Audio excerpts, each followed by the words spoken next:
14 तारखेपर्यंत मात्र संपूर्ण महाराष्ट्र व्यापून टाकेल आणि त्याच्यानंतर उत्तर महाराष्ट्राकडे काय होईल 13 तारखेच्या नंतर मग उत्तर महाराष्ट्राकडे मग ते असा पाऊस तिकडे उत्तर महाराष्ट्राकडे जाईल आणि तिकडे देखील पाऊस पडल्याच्या नंतर जमिनीमध्ये ईदभर होल गेले तर त्यांच्या देखील पेरण्या तिकडं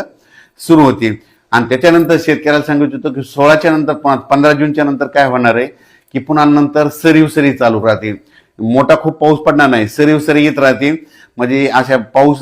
जसं मान्सून आल्याच्यानंतर जशा सरी येतात 10 मिनिटाच्या 20 मिनिटाच्या 22 मिनिटाच्या अशा सरी येत राहतील आणि ते देखील 15 ते 20च्या दरम्यान ते पाऊस येईल पण 20 जून ते 30 जूनच्या दरम्यान परत राज्यामध्ये ज्यांची पेरणी शिल्लक राहिली कोणी त्या पेरणीमधून वंचित राहिली मग 20 जून ते 30 जून मध्ये एक पाऊस येईल म्हणजे ते काय होईल 20, 21, 22 जूनच्या दरम्यान ते पाऊस येईल त्याच्यामध्ये काही जणांच्या शेतकऱ्याच्या पेरण्यावरती लागवड येतील आणि 25 ते 29 जून मध्ये जे पाऊस येईल त्याच्यामध्ये देखील शेतकऱ्याच्या काही लागवड होतील आणि त्याच्यातून जर काही शेतकरी उरले